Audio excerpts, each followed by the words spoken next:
meus queridos do Projeto 100, nessa parte do Contextualizando. É sempre muito agradável a gente poder falar da doutrina, ter oportunidade de conversar a respeito, né, dessa fonte de tantos conhecimentos que nos acalmam, nos conduzem e nos auxiliam a compreender os momentos pelos quais a gente passa. Então, nós estamos falando a respeito do livro A Religião dos Espíritos, e a gente vai abordar a lição que fala sobre herança, lá que foi trabalhado na reunião pública de 13 de março de 1959, a questão 264, perdoem. Então, eu vou ler para vocês o que foi discutido, né, o que Emmanuel traz dessas respostas para a gente. Então, herança. O exemplo de ontem é a raiz oculta que deita as vergôtenas floridas ou espinhosas na árvore da tua experiência de hoje. Tens do que deste, tanto quanto recolhes compulsoriamente do que semeastes. Nos pais irracíveis e intolerantes, recebes os parceiros de outras eras, com os quais te acompliciaste na delinquência, a fim de que lhes reconduzas o passo à quitação perante a lei. Na esposa impertinente e enferma, surpreendes a mulher que viciastes à distância de obrigações veneráveis, para que, à custa de abnegação e carinho, lhes restaure o espírito e a dignidade do próprio ser. No companheiro insensato e infiel, tens o ânimo defrontado pelo homem que desviaste de deveres santificantes, de modo a lhe despertares na consciência, a preço de sofrimentos e renúncia, as verdadeiras noções da honra e da lealdade.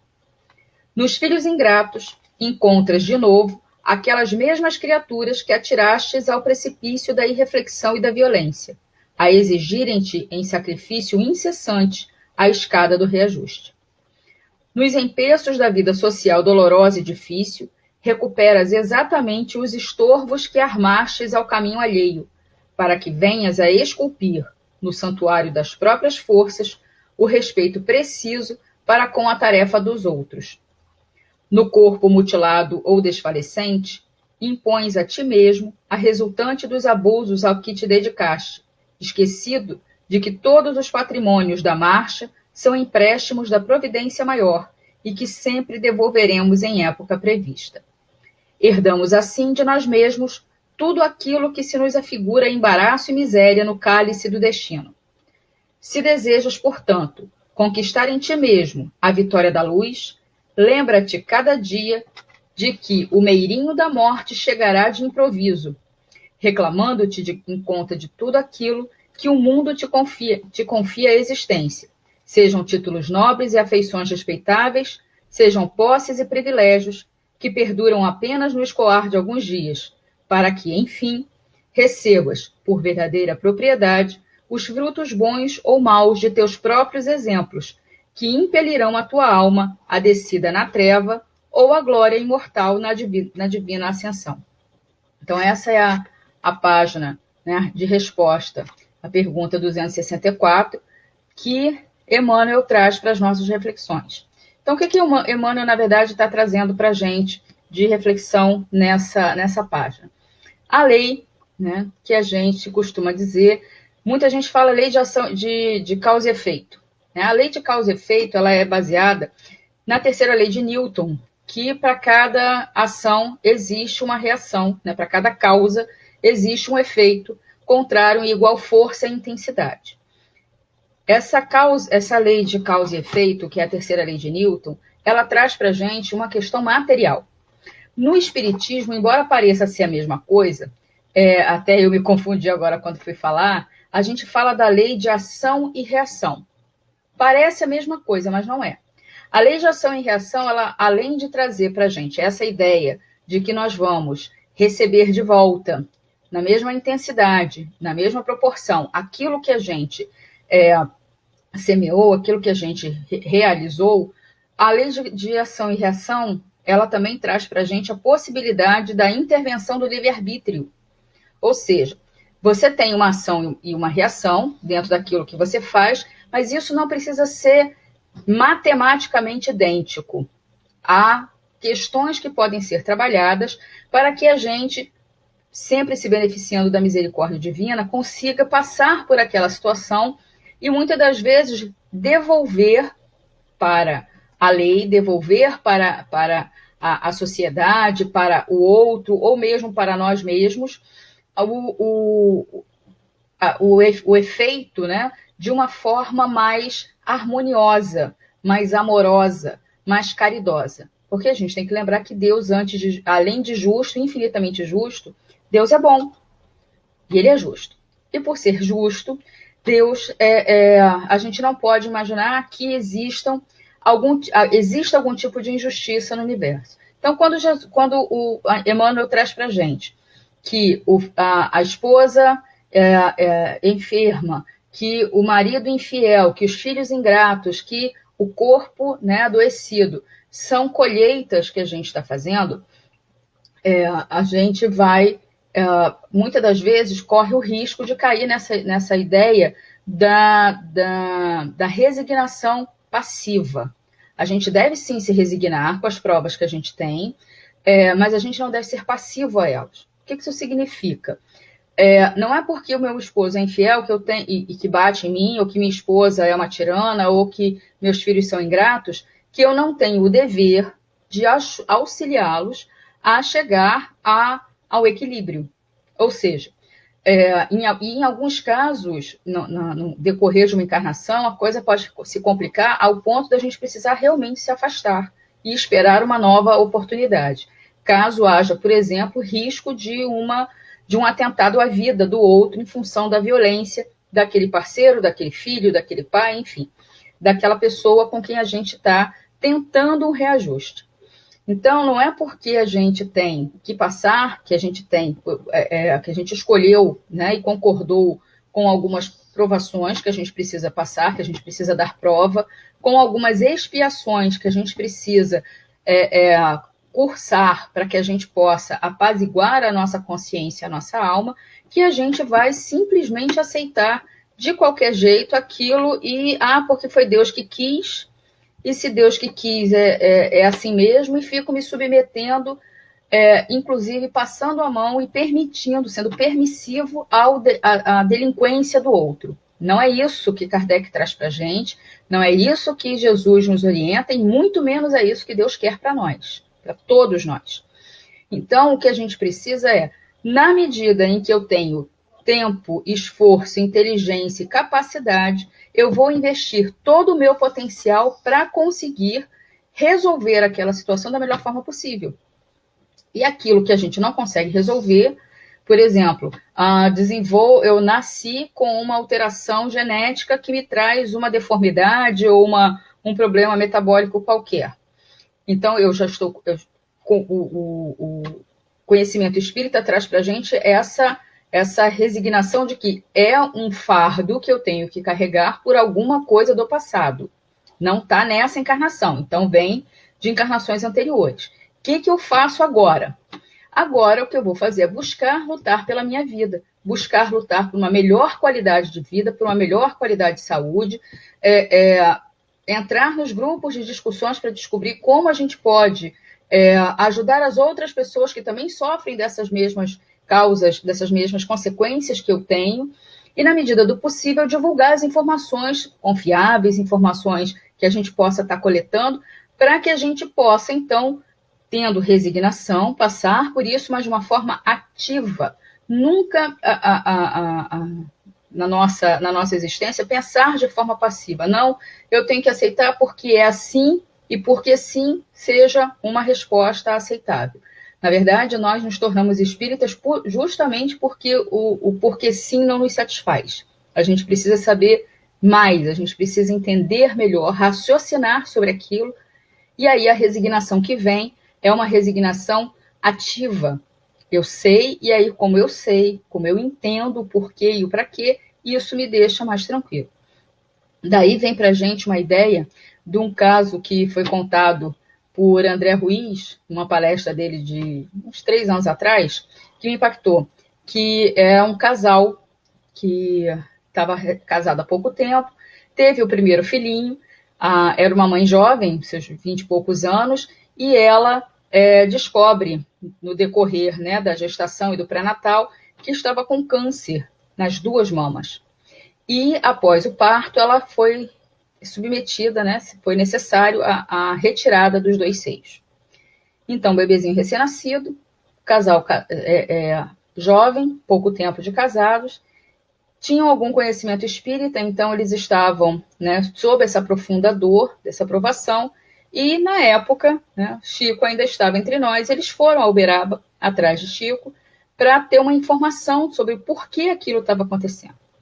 E quando eles se apresentaram a Chico Xavier e contaram a sua história, Chico disse ao casal o seguinte: olha, meus amores, há um tempo atrás, né, alguns séculos atrás, vocês 2 viveram na Espanha, num vilarejo, onde a moça, que hoje é a mãe, né, dessa criança, essa moça foi uma mulher muito bonita, tinha um corpo realmente extremamente bem feito, e ela se enamorou de um rapaz que assumiu com ela um compromisso, mas que aproveitou-se da beleza dela e arquitetaram uma forma de conseguir dinheiro sem precisar trabalhar de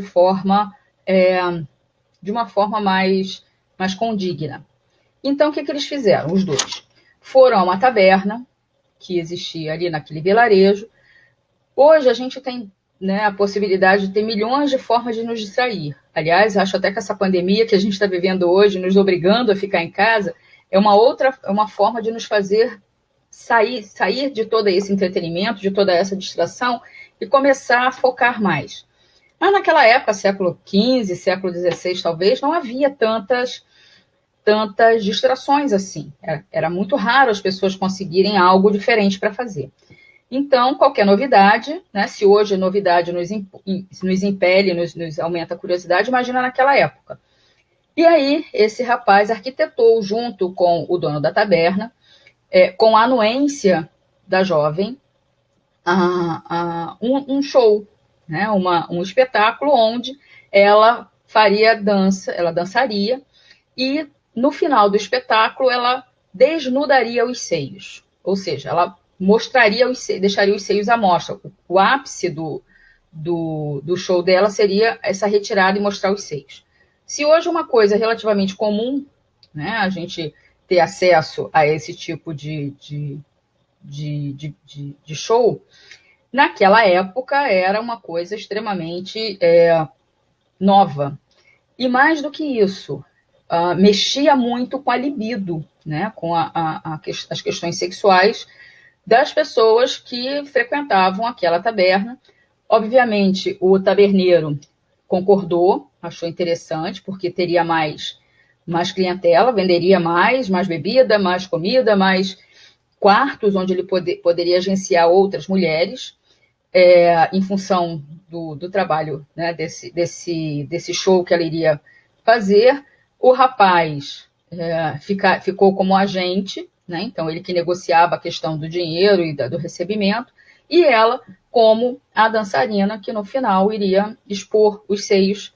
E eles fizeram isso durante um bom tempo e conseguiram muito dinheiro. E então, nesse percurso, eles também desviaram muitas pessoas, tanto com a questão da sexualidade, quanto com a questão da bebida alcoólica, quanto com a questão de vários outros vícios que vieram no decorrer dessa prática.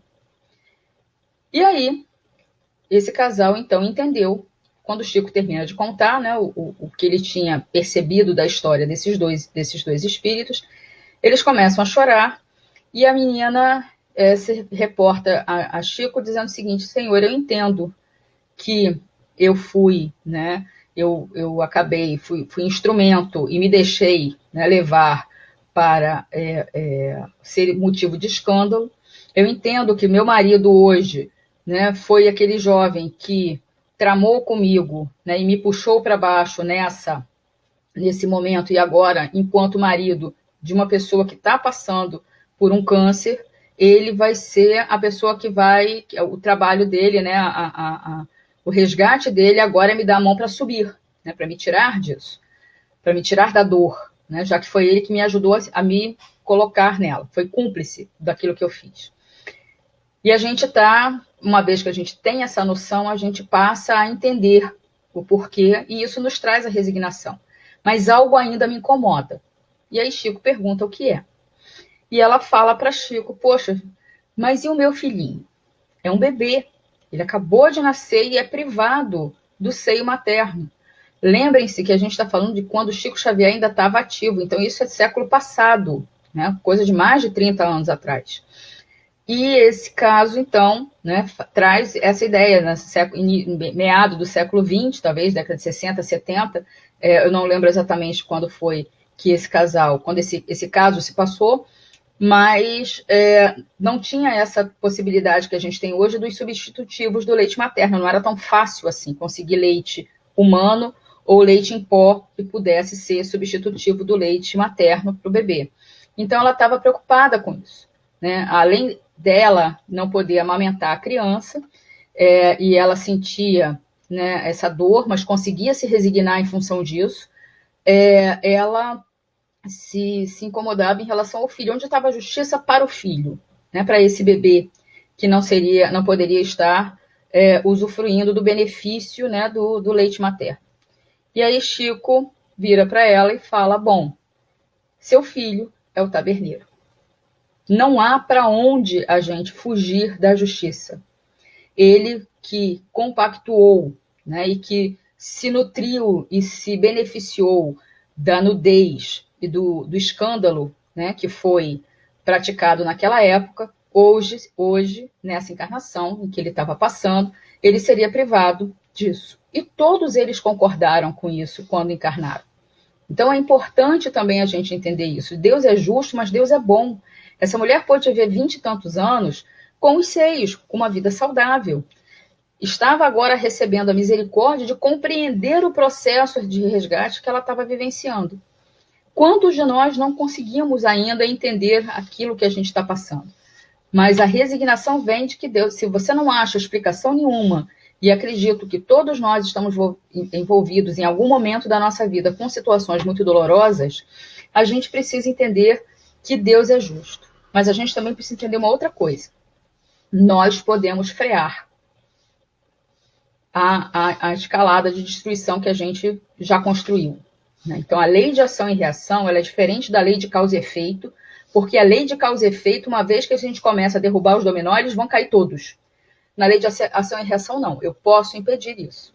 Então, esse caso que André Ruiz conta para a gente, que Chico vivenciou, é um caso em que a gente vê a misericórdia divina atuando, mas ela não deixa de atuar, né? Então, a gente precisa entender que os nossos comportamentos hoje vão trazer causas e consequências, quer dizer, vão causar consequências para a gente no futuro.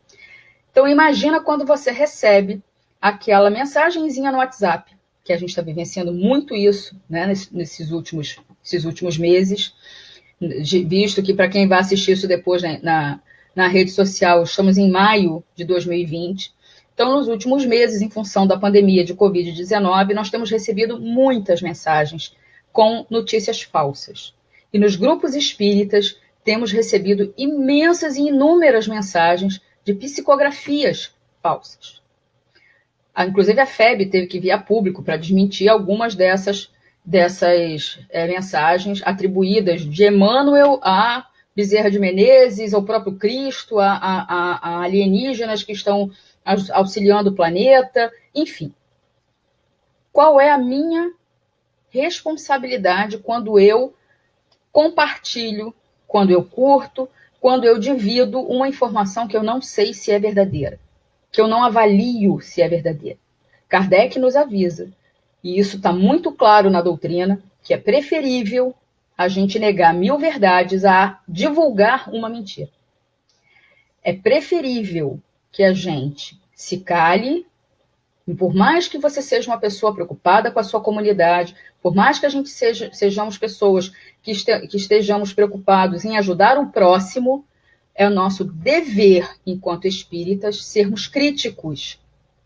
Porque nós temos livre-arbítrio e raciocínio. Nossa fé é raciocinada. Não é porque está assinado DR, doutor Adolfo Bezerra de Menezes, e não o humílimo e paternal servo do Senhor, que eu vou aceitar que aquilo foi Bezerra de Menezes mesmo que psicografou. Não é porque está escrito que a FEB recebeu uma mensagem de Emmanuel que realmente foi a FEB que recebeu a mensagem de Emmanuel. Eu preciso checar antes de repassar a informação. Não é porque alguém disse que tomar não sei quantas gramas de um determinado medicamento misturado com alguma coisa, algo que seja simples, porém temerário quando misturado com outras crendices, que aquilo realmente vai fazer bem para alguém. Então, quando eu curto, quando eu compartilho, quando a gente se comporta na internet de alguma forma, nós estamos compactuando com todo o bem, mas também com todos os problemas que aquela mensagem pode trazer.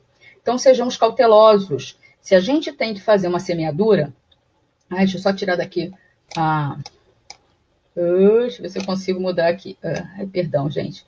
A gente que não conhece direito a tecnologia, quando tem que mexer nela, entra meio que em pânico, né? Então, se a gente vai colher obrigatoriamente aquilo que a gente planta, que a gente se preocupe em plantar coisas boas, que a gente se preocupe realmente em divulgar o bem. Se eu não sei se aquilo é realmente confiável, se eu não tenho certeza que aquela mensagem é realmente adequada, e não tenho como procurar informações, se eu não tenho acesso a ter certeza se aquilo realmente é algo benéfico ou não, que vai gerar algum bem ou não, ou se por acaso eu posso estar divulgando alguma notícia falsa, meu conselho, meus amores, não repasse. Porque nós estamos nos comprometendo com a lei divina ao repassarmos coisas que a gente não tem certeza, que muitas das vezes escondem ideias nas entrelinhas, que podem levar a misticismo, que podem levar a crenças em paninho virgem, branco em cima da mesa, com um copo virgem com água para fluidificar, porque à meia-noite a equipe espiritual vai passar ali e botar uma vacina contra a Covid para vocês. Né? Então, vamos ter bom senso. Vamos pesquisar. Não, pode ser que, de repente, aquela escrita esteja tão bem que cale em você e você acha que aquilo possa ser útil. Pergunte, busque os grupos. A gente tem acesso a muita informação hoje na internet. Busque informação. Na pior das hipóteses, manda uma mensagem para o CERJ, manda uma mensagem para a FEB, alguém vai te responder em algum momento, mas não compartilha enquanto não tiver certeza. A gente tem que tentar não reclamar, porque a gente não sabe, toda vez que a gente reclama, isso é um desafio para mim também. Eu estou há 8 anos tentando parar de reclamar, ou diminuir pelo menos bastante a questão da reclamação, e ainda não consegui. A ideia é ficar pelo menos 6 meses, o máximo de tempo que eu consegui. Essa proeza foram 15 dias, mas ainda assim, com muito sacrifício, muita disciplina que a gente precisa ter, então eu ainda não consegui, mas lanço também desafio para todos. Vamos tentar reclamar menos. Se não der para parar, pelo menos nessa encarnação, se a gente conseguir diminuir, já vai ajudar bastante. Porque toda vez que eu reclamo de algo, eu assumo que Jesus e que Deus não estão sendo justos para comigo. E é uma reflexão dura, mas a gente precisa fazer. Por isso, ser espírita não é fácil. Nós vamos colher aquilo que a gente plantou. Mas a gente também pode, durante essa semeadura e essa espera para a colheita, fazer alterações nessa plantação. Por isso, a lei de ação e reação está calcada no livre-arbítrio. Por isso, João diz para a gente que o amor cobre uma multidão de pecados, porque realmente ele faz. Que a gente possa, então, no final desse nosso estudo, levarmos para nós essa certeza. Nós herdamos aquilo que a gente planta, mas o que a gente vai fazer com essa semeadura a partir de agora, e com essa colheita a partir de agora, é decisão nossa. E é possível, sim, mudar os frutos amargos que a gente está colhendo hoje para coisas mais úteis, para produtos na nossa vida espiritual que sejam mais benéficos para nós e também para os outros. A gente precisa exercitar a inteligência, exercitar a boa vontade e a fé, estando principalmente conectados com a espiritualidade amiga, que possa nos intuir, né? Eles não mexem no nosso livre-arbítrio. Enquanto o espírito inferior, que é mais um joystick para ficar ali só controlando a gente, o espírito superior não se intromete no nosso livre-arbítrio. Mas eles nos influenciam, nos inspiram, se nós estivermos permeáveis a isso. Que a gente possa ser dócil a essas influências, que a gente possa realmente refletir a respeito da nossa herança, daquilo que a gente já está recebendo de nós mesmos, para que a gente não seja, como Emmanuel fala aqui no final, surpreendidos pelo meirinho da morte, porque uma hora ele chega, e vai chegar para todo mundo. Não sei se é novidade para vocês, mas vai chegar para todos nós. E ninguém está com pressa, mas ele chega, né? Faz parte da nossa experiência terrena, essa experiência, né, de deixar o corpo e seguir para outros planos, que a gente possa, então, estar mais equilibrado e mais amparado por nós mesmos, para que a gente possa fazer essas conexões com a espiritualidade que nos interessa manter as conexões. Uma boa tarde, uma boa noite, um bom dia, dependendo do horário que você vai assistir. Mais uma vez, muito obrigada aos amigos do Projeto 100 e do Contextualizando, para que a gente possa, né, fazer essas reflexões e buscar sempre uma melhoria na nossa qualidade de vida, mental, espiritual e física também. Um grande beijo, muita paz a todos.